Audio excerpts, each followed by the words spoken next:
All right. Yeah.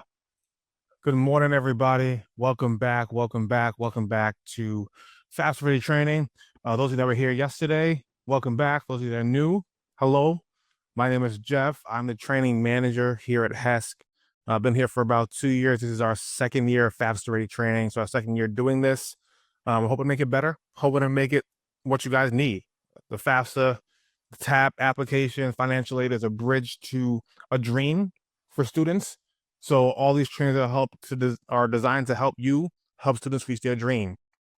You guys with them 24/7 in the classrooms, in the hallways, on campuses. We want to make sure that we're equipping you the best way possible, and this is part of that. So welcome. If you weren't here before, welcome. In the chat, I love you in the chat just to get to know you guys a little bit.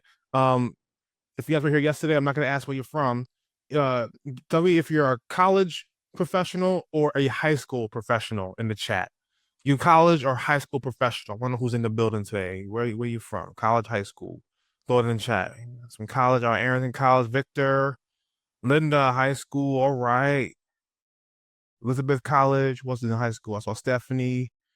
All right, Angela. Yes, Angela College. Sandra. I've got a little bit of both. I'm mixing there, right? Some high school, some college. I love it. Awesome. All right, so in this training in particular is going to be about the FAFSA completion initiative that came out last year. Natalia High School, Rebecca High School, Tope. Hope I said that right, Tope. College, awesome. And I would love it if you guys could, throw in those cameras. I don't get to see that very often or ever. And that's the one thing I miss about training across the state. In my previous agency, I got to see everybody and shake their hand and have fun and joke around. So feel free to throw those cameras on. Hopefully in the near future, there'll be an opportunity for us to all be in the same room together and be in the same place together, hang out, share stories, and learn about what's helping our students most. But that time is not yet. It's not today. So cameras are great. If you can't, that's fine. So today we're going to be diving into the FAFSA completion initiative. All right, that is a tool to help you understand better where students are in their process, right? In their application process, what's going on and where they are in that process. If you haven't gotten the PowerPoint, here it is. I'm gonna throw it in the chat where you can find the PowerPoint and download that. Now, this won't change much throughout the year. So the FAFSA completion is pretty static, right? We don't change much of that. But FAFSA and TAP do change. So if you are not aware, the FAFSA officially opened yesterday, right? Give me a snap for the FAFSA opening yesterday, earliest release in history for the FAFSA. Just so you guys know, and this kind of came up we have an FSA meeting bi-weekly or monthly where we get to talk with them about what's going on in our state and what's going on the federal level. Just so you guys are aware, although the FAFSA is open for everybody, the tuition assistance program, the TAP application, still will not open until October 1st. Okay, so if students see that state aid link and they click it, they can fill out an application, but only 2025, 26 will be open. So we don't want students to finish the FAFSA early, go to TAP, and then fill an application, and it'd be for the wrong academic year. So just be mindful if you're helping students with the FAFSA, tell them to hold on the TAP until October 1st when we open our TAP application. We will be throwing out a social media reel or story today or tomorrow about that to warn students, hey, don't fill out the TAP yet. It's going to be for the wrong year. All right. But now you guys know to help me spread the word on that. All right. So let's get into the FAFSA completion initiative. This came out of the mandate that came down from Governor Hochul last year. All right. She mandated all high schools have to report the findings on students who either completed the FAFSA or Dream Act if applicable, the TAP application or the waiver. Okay, so this came out of that. So you have to complete the free application for federal student aid, the FAFSA, or Dream Act, or complete a waiver saying that we understand what that brings to the table, what that means to our student, and we've chosen not to file those applications. Right. So if you have questions as we go forward, please hit that Q&A panel and throw them in the Q&A panel. I would prefer them there so I can keep track. But if they come up in the chat, I can answer them there as well. I'm gonna try and get through as much of this as possible before I get to the chat and get to the questions. So this mandate that we talk about requires that school districts notify the high school senior of state-sponsored scholarships. Now, one thing I want to make sure that you guys are aware of is, especially as high school counselors, I know some of you guys are college professionals, which is great. But you high school counselors, I do recognize that there are a lot of things on your plate, right? Hundreds, sometimes thousands of students in your hallways. And it's really hard to find ways to do this on your own or with your own committee. So we want you to know from HESC's perspective that we are here to help, right? We are here to help you complete this initiative, and it's not all on you. We have virtual sessions. We have, especially this month coming up is a college application month. We have a month loaded with virtual trainings and events. We have giving schools materials on how to have their own events. So please make sure that you're realizing that we're not supposed to do this alone. We have help for you. We have help for your students. I'm gonna drop a link right now into the school counselor section of our website. There you can find the counselor newsletter, but also anything CAM related, college application month related, FAFSA completion related, is all going to be there as well. Do not bear this burden on your own. Let us help you with that with our events. Okay, but you have to help students with understand what state sponsored aid is available, financial aid is available twice a year. You can do that with us really easily, right? Our outreach team is fantastic. They get out as much as they can.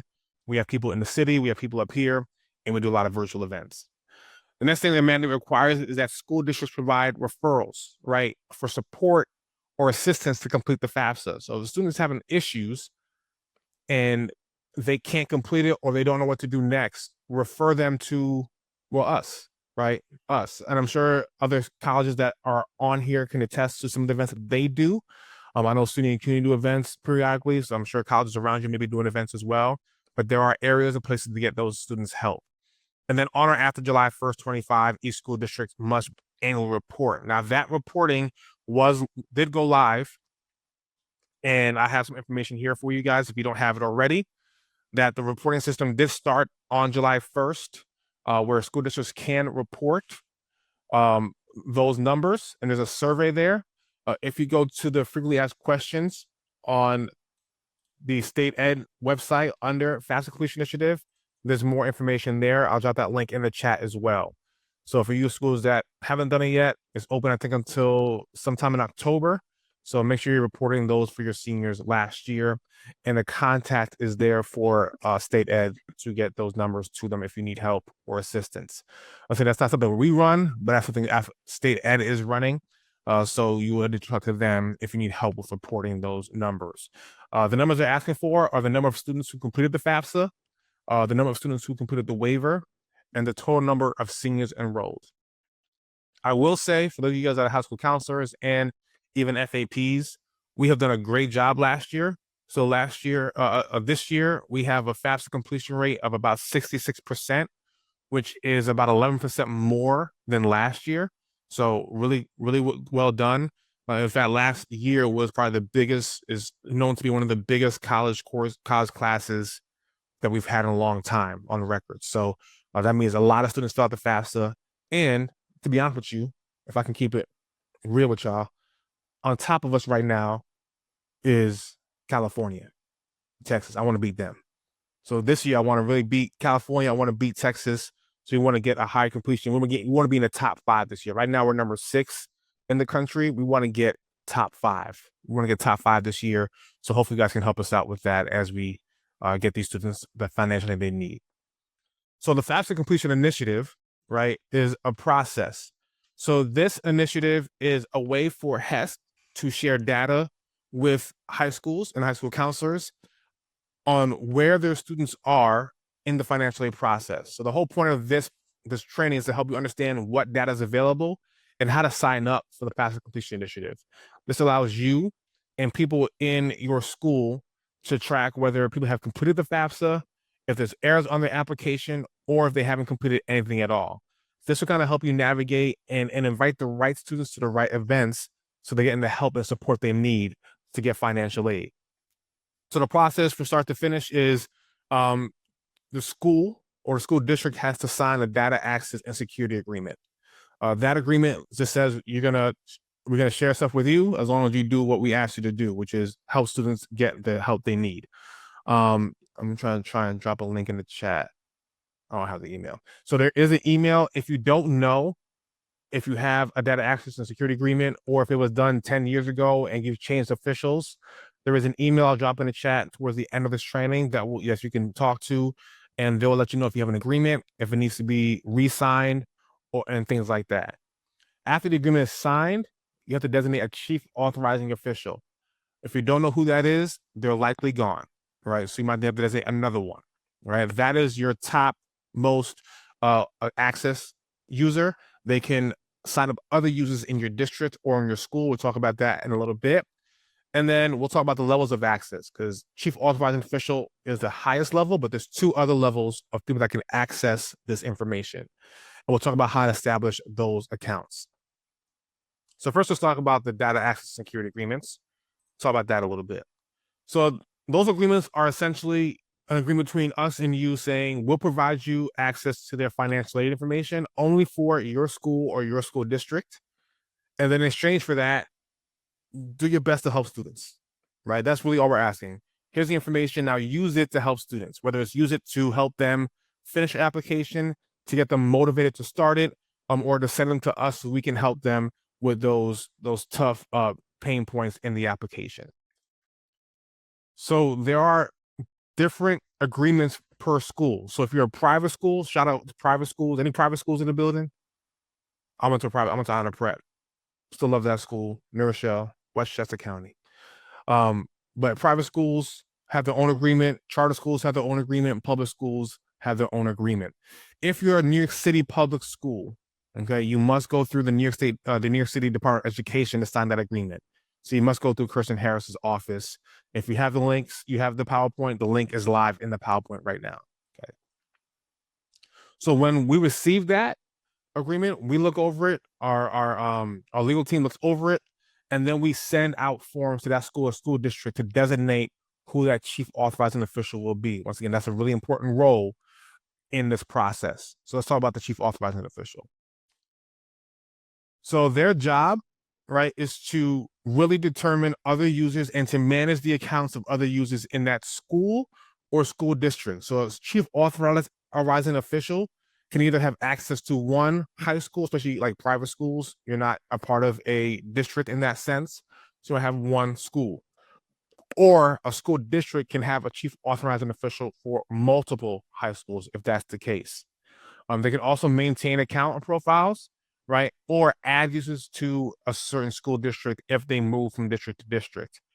Just so you guys are aware, this is how it might look. You have a chief authorizing official from the district office that is also in charge of high school A and high school B. And because they're in charge of those high schools, they can authorize other people in those high schools, or it could be done for a single high school by itself. Both are okay. Now, really be mindful when you're selecting these people, right? There's a couple things at play here. One of them being technology, right? Like you have to be able to navigate these websites, navigate these databases, and run these reports. So make sure the person or individual that you're choosing, or individuals, because you can have more than one, right? And I would suggest having more than one. You don't want to be stuck not being able to authorize or bring in other staff when somebody's on vacation or out on leave for whatever reason. So we would suggest having more than one. And once again, if you don't know who that is, right? People have retired. I know, there's a lot of people retiring from teaching and different things. So make sure that you have more than one. If you don't know who that is, you can contact us and we will let you know who that is. I'm actually going to throw it in the chat right now.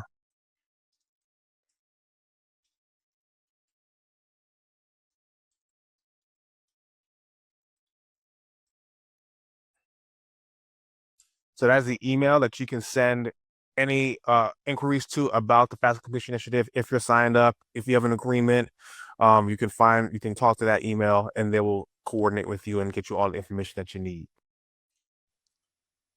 So when they get started, what's going to happen is the school district will get that form that says who's your chief authorizing official. They'll fill that out, designating who that official is going to be, and send that form back to HESC.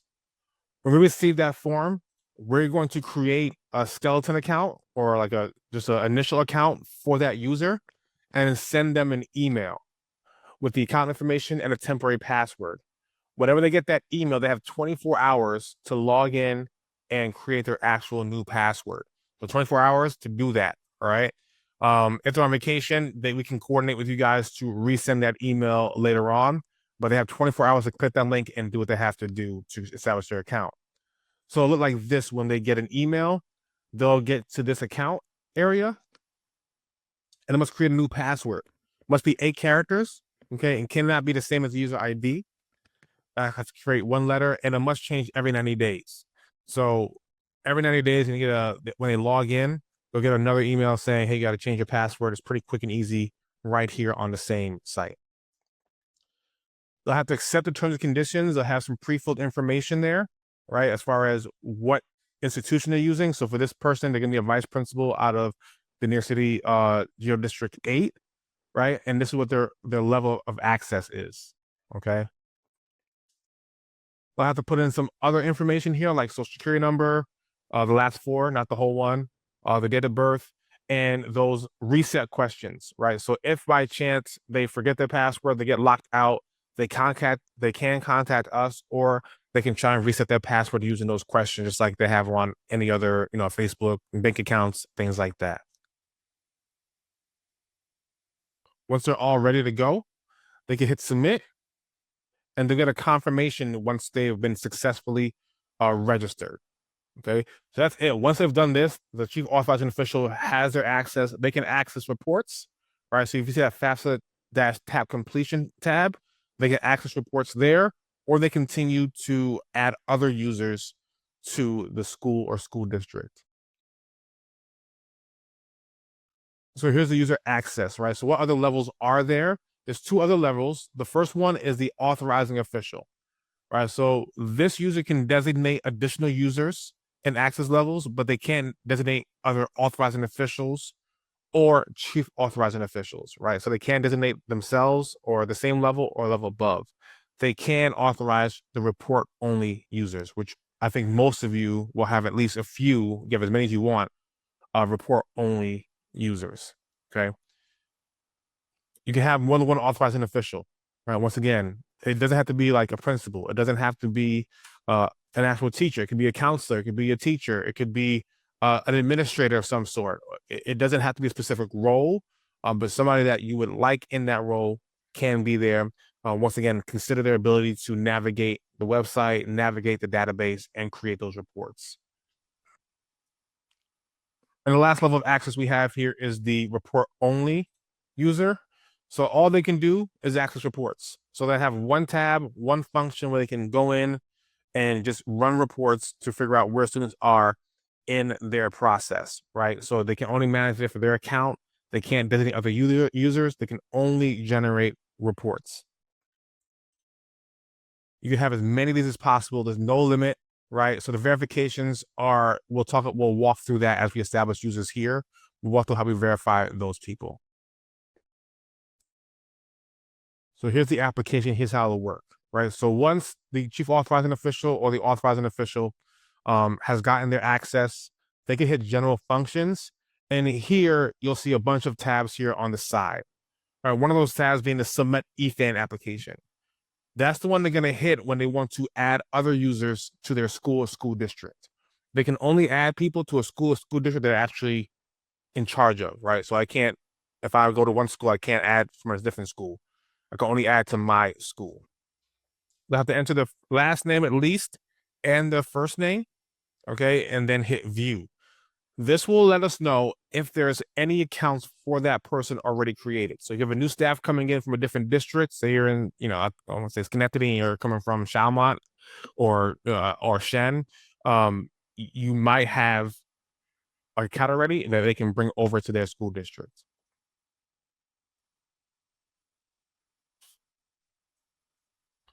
Now, for this one, we put Smith in.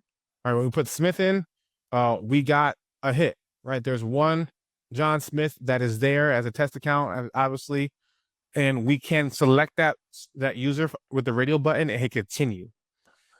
And that will bring that person into our school, and we'll still have to fill out some of the information, but that'll bring that person into that new school or school district. Now, if that's not the person that we need, there is a new user button down below.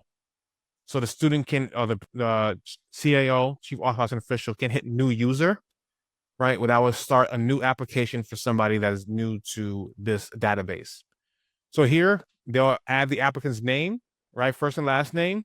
And then whoever's authorizing this person's information is going to be there. And they should select the right email address to get a confirmation, right? That person will also receive confirmation. So they should set the right email address. And then you're going to add what institution or district you're authorizing them for. So if you're a chief authorizing official in charge of a bunch of different, 2 different high schools, make sure you select the right high school or the right overall district for that person. So as you do that, the next thing's gonna come out is the role. So what role do they play, right, from the drop-down menu? Are they an authorizing official? Are they a report-only user? All right, or what their role is in the school.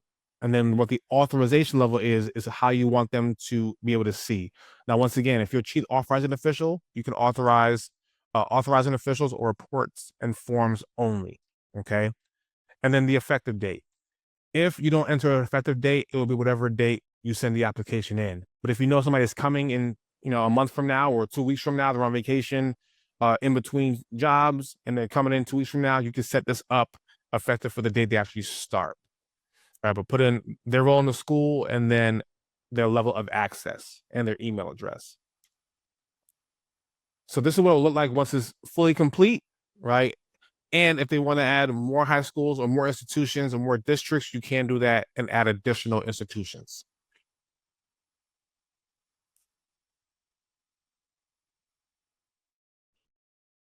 So now once we are all set, everything is in there, we can hit submit, right? And sign this thing. So make sure you sign it here and then you hit submit to get it in. Once you submitted this application, you should see a successful sign right there. If you want to check the status of the application, right, you can hit right next to this. There is a view EFAN application. We'll talk about that in a second. You can see what the status is of their application, or you can call our HESC help desk. So if you want to see the status of an application, right, you hit view EFAN application. That will send you here to view, right? Here you can put the applicant's name, the application ID that was in green on top of the confirmation screen. And that information is there. And then when you hit view, you're able to see exactly where they are in the process. So right now, we're trying to get this person in. We have sent them an email, and we just need them to sign that email for us to get verification, and then we can process their application, right? So if you click that, you can see where it is in the process. Michael Jones submitted this, right? Now we're just pending the user signature, right? So this is how you would sign up anybody that you want as a reports only user or anybody that needs access to these reports. Okay. Now I think what you really want to know is how do I run these reports and what can I do with them, right? That's the big thing for you guys, especially trying to fulfill the mandate or even get data, right? It's also if you guys are waiting to report or trying to report in that server to SED, this will give you the data of all those students that have actually filled out the FAFSA or filled out the TAP application. So how to run reports. Here we go. So you're going to get to log in. There's a couple ways you can do that. One is through the FAFSA completion initiative tab. You can hit log in for customer support or use this link up here to the HESC web, right? If you are a college professional, you also have access to this. It just looks different than what the high school counselors see. Even different what I see. I have different tabs for HESC, HESC-related things, and I actually cannot see the FAFSA completion initiative information on my HESC web access. So report only users only have one tab that says reports. If you're a CAO or authorizing official, you may have that FAFSA tab completion tab. You can hit that and that will generate your reports tab. Once here, you need to enter your NCES school code, right? If a user enters the wrong school code, right, they will not have access. It will be an error, right? They can only enter a school code and get access to information from the school code they're authorized for. Then they put in the academic year. And if they want to put dates in there, they can, but they don't need to put in dates. There's 2 ways you can get reports, either a PDF or if you like spreadsheets and you want to do pivot tables, some people love pivot tables. If you want to do a pivot table, you can do a spreadsheet and then you can manipulate the data through Excel. Either way is fine. Whatever you want to do is fine. And then you can order it, last name or first name or vice versa. The first page of the report, once you pull it out, is going to give you the key, right? How you read this report. Now, this hasn't been updated yet. We're in the process of updating it because EFC is no longer calculated. It's not SAI. So that's the one big difference, is that now it's SAI and not EFC. So there's 3 codes that you'll see on any given report. One is that the FAFSA has been submitted, but not processed due to missing signatures. So that would be for a student that maybe has submitted the FAFSA, but the contributor has not entered into the application to do their portion. Okay, same thing for TAP. They may have done the TAP application, but their parent has not signed it electronically or couldn't sign it electronically, and we're waiting for that paper signature page to come in. The next one is code 2, which is great, right? The FAFSA or the TAP has been processed and they have an SAI, or their eligibility is determined for TAP and they're good to go, right? They're been approved for TAP. The last one is one that might give us some nightmares, right? The one that gives us a lot of variables is FAFSA is processed with errors, or the TAP is processed with errors, right? Those are the students that you want to send somewhere else, or if you want to help them, you can, if you attend one of our trainings and learn more about the common errors that they might face. So here's how the report is going to look once you've done that. So once the report comes out, this is not real data, right? These are not real students' names. Well, they may be, but I didn't do it on purpose. These are students' names. So you'll see the name, the date of birth of the student, and then you'll see dates and information on the side, right? So if they submitted a FAFSA, you see the date that it was submitted and the date that it was processed. If you don't see any information there and it has a date, that means they did not submit the FAFSA yet. So the more blanks means the more students that have not submitted the FAFSA. If the FAFSA has been processed yet, that might also tell you that you're missing contributor information, right? So if it hasn't been processed, it won't process until all contributors have actually gone in and done their portion. Now, to the right of that, you'll see FAFSA completion status, which will tell you all the codes. So all those students that are there have completed the FAFSA and gotten an SAI from the FAFSA. But you'll see some students that don't have a TAP submitted. The good news is you won't be the only one talking to these students about doing the TAP application, because we will send an email if a student has completed the FAFSA. We send an email to students every 2 weeks saying, hey, you've done the FAFSA, don't forget your state aid. You've done the FAFSA, don't forget TAP. For students that are DREAM Act students, you will only see a TAP application submitted. You will not see FAFSA application, right? So DREAM Act students, there's no designation between just the FAFSA TAP students or the DREAM Act and now all PASS students. They'll all just do a TAP application submitted, right? And for some of these students, you may not see this because we don't get that information here until their application is totally approved and done and then put into our system. So you may see blanks there. If you talk to that student, they may alert you, I'm doing the DREAM Act, I'm doing the alternate pathway, and then they can go and talk to our friend Natasha Torres, who does the special populations coordinator. But you see here, a bunch of students haven't submitted the FAFSA or the TAP, but there are some students who have, and the students who have gotten what they needed. All right. So for those students that haven't submitted the TAP application, or they have a 3 there and there's errors, what do you do? Okay, what can you do for those students?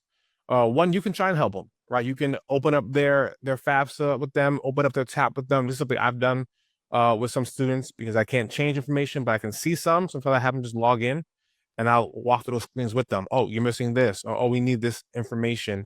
So that's one thing you can do. There's other things you can do, right? So those one-on-one meetings to help them complete it, that might help. If you have 1,000 students, the one-on-ones can get kind of wearisome, right? It's kind of hard to do one-on-ones for all those students. We do have drop-in events. So you can help them schedule an appointment with our call center, or you can attend one of our weekly drop-in sessions. We have them Wednesdays from 2 to 4. We didn't have it this past Wednesday due to the holiday, but we have them pretty much every Wednesday from 2 to 4. Those who come in and ask general questions on their application. They can even open the application up and ask the question about what that question means or what they should enter here, or show us the email with the error message. Something to point out, if you're sending students to us in that regard, the personnel that's on that drop-in call, they do not have access to HESC web, so they don't have access to the behind the scenes of the application. So they can't see the error messages that maybe the call center does see, or the details that call center sees. They're only able to see what the students share with them on their screen. So in that vein, also make sure the students are aware that if they're calling us on their cell phone or joining from their cell phone, they won't be able to share that internet browser with us. They won't be able to share their screen with us, even from an iPad is difficult. We suggest if a student really needs help with their applications and they want to attend the drop-in, to do it from a computer so they can share their screen with us and we can try and navigate it with them there. The other thing that we have is our FAFSA completion events. We have FAFSA completion events twice a month during peak season and then once a month, and then we kind of titrate off into the summer. But those are coming back with college application month. We are getting those right back in order. We already had one last month, and we will have more coming up. So if students are interested in that, they can look for this link, or you can send them this link to all of our events, and there they'll find the nearest FAFSA and TAP completion events that we sponsor. I think we also have links to the SUNY and CUNY FAFSA and TAP completion events that they run as well. These are all virtual, right? So they can join from anywhere, share their screen, and then a professional will help them literally walk through the entire application with them.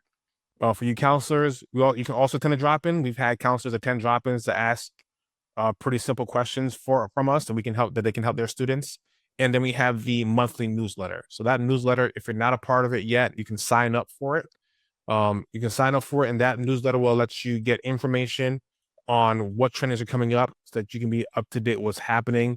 It also gives student-centered trainings, right? So we have a lot of student-centered trainings coming up in October to help them understand what to do junior year, what to do senior year, how to pick schools, all these different things, all of our different programs, STEM. We have trainings on those that our outreach team runs virtually that they can attend and get some general knowledge on our scholarships. And last but not least, throwing out FAFSA Ready again. We're working hard to make this a go-to resource for all of you. If there is a question about something, if there students that are missing things or they need certain documentation, you might find a resource on FAFSA Ready training that will help them understand what they need to provide to us. So there's 5 modules: FAFSA, FAFSA completion, alternate pathways to New York State aid, TAP, and then special circumstances. There are resources there that can help students. Feel free, especially some of those step-by-step guides we have for some of these things. Feel free to print those out. Hey, I can't upload my document. Oh, here you go. We have a PDF on how to upload documents, where to find a signature page, where to find a questionnaire if they missed that, right? So we have a PDF that you can really print off or email to students that walks them through step-by-step how to do some of those things. We find that that's helpful because a lot of students are missing those simple things. If they know how to do it without waiting, 2 or 3 weeks for a call center call, that's going to push them forward in the process. All right, so we'll open it up to any questions that you guys have. I'm gonna stop sharing my screen for a minute so I can see everybody. What questions do you guys have about FAFSA completion initiative, or even in general? If you have other ones in general, you can do that. I'm gonna let the mics loose. So if you have a question, raise your hand or throw your mic off and throw it in the chat, whatever you want to do.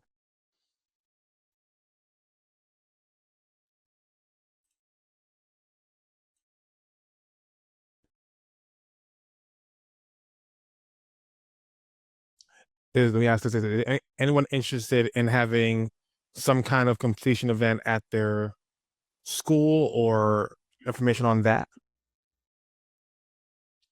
Okay, Stephanie, I got you. So Stephanie wanted to have information on how to get to those PDFs. Okay, so let me get out here.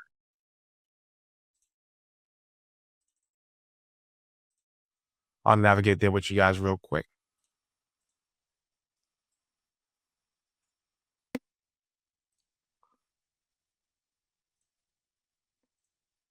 All right.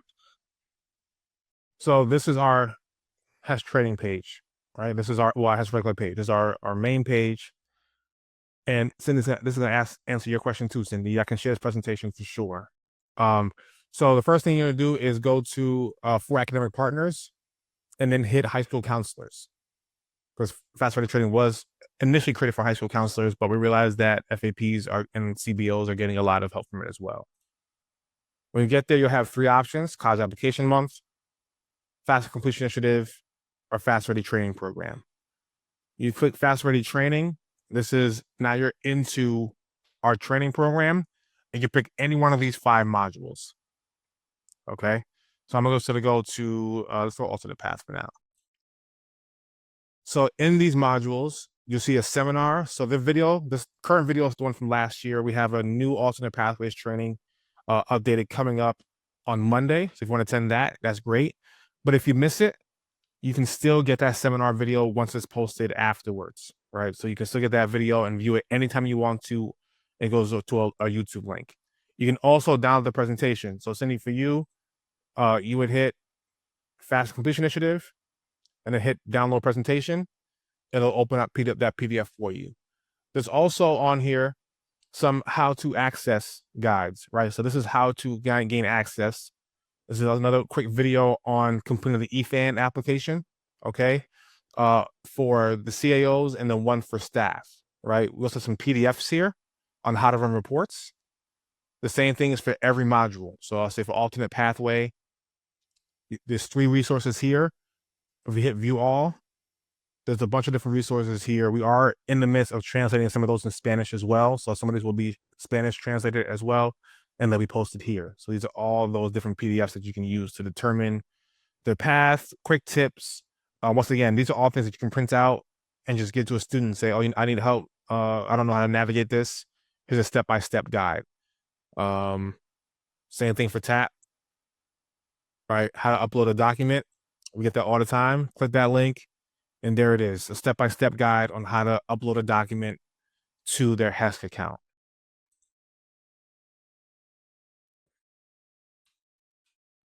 All right. Any other questions you guys have? No, this did not take the whole hour. I didn't anticipate to take the whole hour, but we wanted to leave it open for questions in case you guys had any.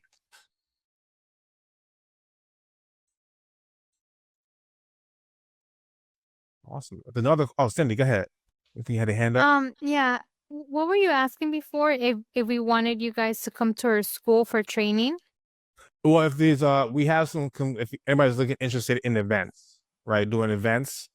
We do have some people that are down the city that can get to events. I unfortunately am not one of those people. I would love to go down there. Like, I'm from the city. I want to go down any chance I can get.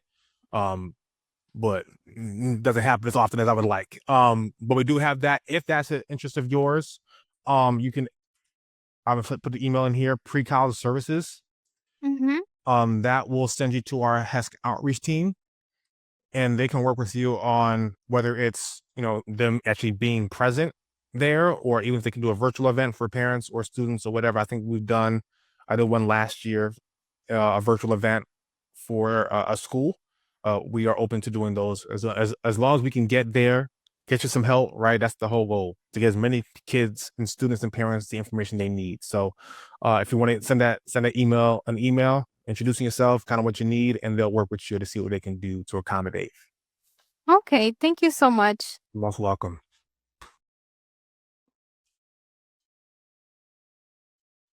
Awesome, and I'm glad they're helpful. And if there's a survey after this, if you're perusing those resources and you're like, man, I'm seeing students that are constantly having this issue, I wish it was a resource, put that in the survey, right? We want to know kind of what you're seeing in the wild so that we can make those resources.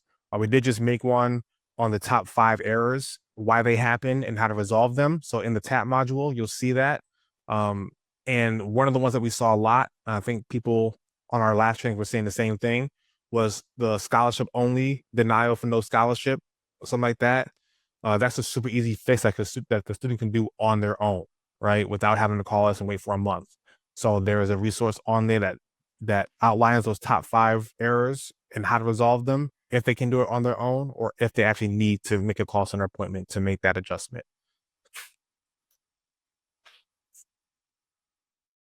All right, I'll hang out here for a little bit, folks, but hey, thank you for joining today. Much like I said, the alternate pathways training will be great for a lot of you. That is a new thing. There's some new nuances to that as of this year. So please, if you haven't yet, sign up for that training on Monday. There is a brief survey after this one, so please make sure you fill out that survey. Let us know if we're hitting the mark or if we're not, and ways we can improve to help your students. Right? Thank you guys. Give you guys a little bit more time back in your day. Thank you. Thank you, Rocky. Thank you for being here. All right. Hey, Rebecca. Hi, how are you? Good. How you doing today? Good. So I have a question, but I wanted to wait because I wasn't too sure. So I work for at the University at Buffalo, Okay. but I work with Buffalo Public School students. Our program is called the Liberty Partnerships Program. I've heard it. Yes, I've heard of it. Yes. Yeah, so we're with Liberty. Now we're going to be working with the full senior class next year. But we have all the juniors this year and maybe four or five seniors this year. So I was a big part of in all the trainings for FAFSA and TAP and the DREAM Act and just getting everything kind of like I did all that last year, but I know last year got really tricky Mm-hmm. because there were a lot of different dates that were coming, things that were working, weren't working, so on and so forth. But it seemed like in this training in the beginning that it kind of looked at, and please correct me if I'm wrong, and that's why I stayed on. In the beginning, it seemed as if it was for a platform for you to be able to keep track on where your students are in the TAP and FAFSA process. Is that correct? Yeah, so the FAFSA completion initiative itself, it's not a way for you to do it, but it's a way for us to share what we have. So as we're getting information from FAFSA and as students are applying for TAP, we can share, all right, we've gotten an ICER for this student. So their process, we've gotten their TAP is on file. So it's not really for you to input, it's for us to share with you. This is what we have on file from FAFSA and from TAP. Okay, so I had the New York State Data Sharing Agreement through Buffalo Public Schools, and UB. I have that. That's all set. Mine's all set from now until 2027. So with that being said, who would I reach out to be able to gain that information in regards to where the students are for that? And also, does that include where they've applied? No, so you have some different access too because you're doing from the university side and from the school district side, it seems like. So you should on your HESC web tab have a faster tab completion tab or reports tab that will let you look at where they are in the process. It won't let you know where they applied. It'll let you know that they have a FAFSA on file, a TAP on file, whether there's errors or whether it's been completed, right, and processed. So I had never used that or seen that before, so that's something I have to register for, or how would that? So I guess the first question is, who is your chief authorizing official? Because for that, you'll have to have somebody that has either signed you up or maybe you, I don't know. But you have to figure out who the chief authorizing official is for the Buffalo School District, like who that might be.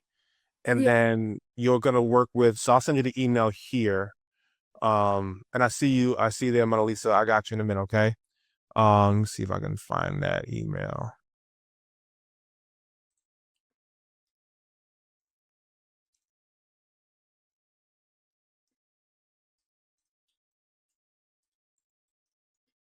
So this is the email that you will work with.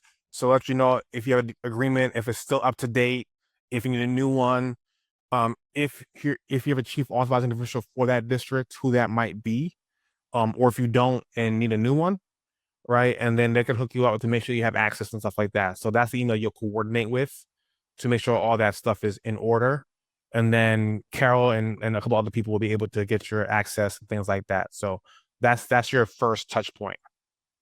Okay, because what we're going to be doing this year is actually working with the students to be an extra resource as we're a community-based organization in certain high schools. So I want to make sure that I at least, because I don't have a lot of previous experience with FAFSA and TAB. I mean, I did it when I had to, but that was Which is much different now. It's much different now. At then, right, and I know it's completely different. So I'm going to be in the training tomorrow, but thank you very much for sharing all those extra on the Fast Web Ready training program. Yeah. All those pieces, so I'll be able to go through. Are you going to be in tomorrow's training? Yeah, I'm not doing that one. Mike Turner, who is far greater than I, he's a guru. We've been doing this for like 20-something years. He's amazing. Don't play yourself. Yeah. Oh man, no, he is. I'm telling you, he's the guy I go to. So Mike Turner and Renee Swift will be running that, and they'll go over some FAFSA and TAP stuff as well. So, I'll be in that. But I won't be presenting. Okay. Well, thank you so very much. This was super helpful. Oh, absolutely. I'm glad I could help. Awesome. You have a great day. All right. You too. All right. Bye. All right, Mona Lisa, I'm coming here. New counselor at a transfer school. Okay, so Mona Lisa, so that email that I just sent, that FAFSA completion initiative, you would email them, right? Say, hey, I'm new at this school. I'm the only counselor. So either one, you'll have to have your head of school or your school district sign you up as a chief authorizing official, or there may be somebody in that district that can do that. But the email there will be able to help you kind of designate who that is and then go from there, right? So that's your emails. That email is your first point of contact. Let them know. Because likely you'll have to sign a new agreement, and then you'll have to get access, and then you can run reports on your own. All right. That's your question, Mona Lisa. I want to make sure I got you. Give me a thumbs up if you got it. All right. Excellent. Excellent.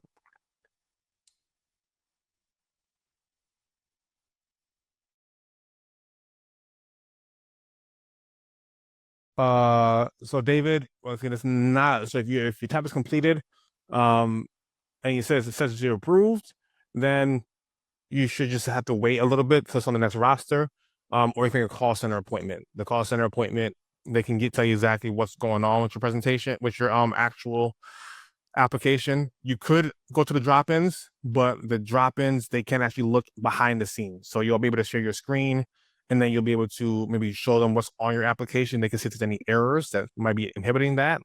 But other than that, the call center is your best bet. I'd also make sure that one thing I'll say is make sure your student ID is good. That's one thing sometimes students forget. They apply early, but then forget to put their student ID in, and then we can't send any information to the school because you don't have your ID. All right. So I sent you a message with that link where you can make a call center appointment, or you can wait till next week, Wednesday, and try to get into the drop-in. Jennifer.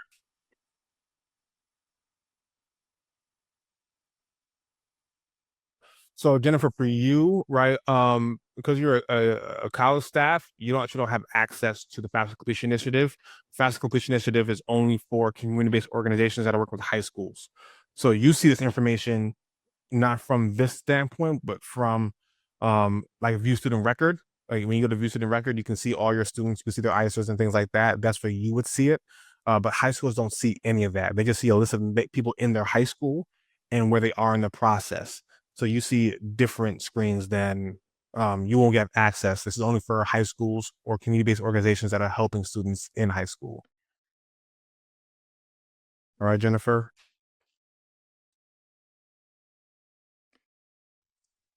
Any other questions from anybody?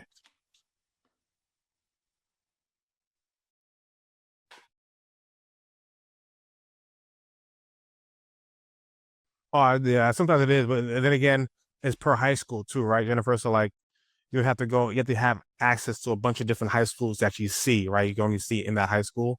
So yeah, but I do see where you could actually get a report of where your students are in the process. Students at least have you on their ISO on their college record. But for TAP, it's only that one school. So you might see a lot in FAFSA, but for TAP, we only allow one school in the application. So you may not even see every student. So, but I do see that I like a nice condensed report. I can see, Jennifer. Let me see if there is some kind of report that might put a bunch of students all other than the roster who in the process. I can check with Mike Turner and team at Grants and Scholarships to see if there is a report somewhere. But I might not be aware of it. Hey, love to hear it, Jennifer. Love to hear it. All right, I'm trying to help y'all out. That's what I'm here to do. Anybody else?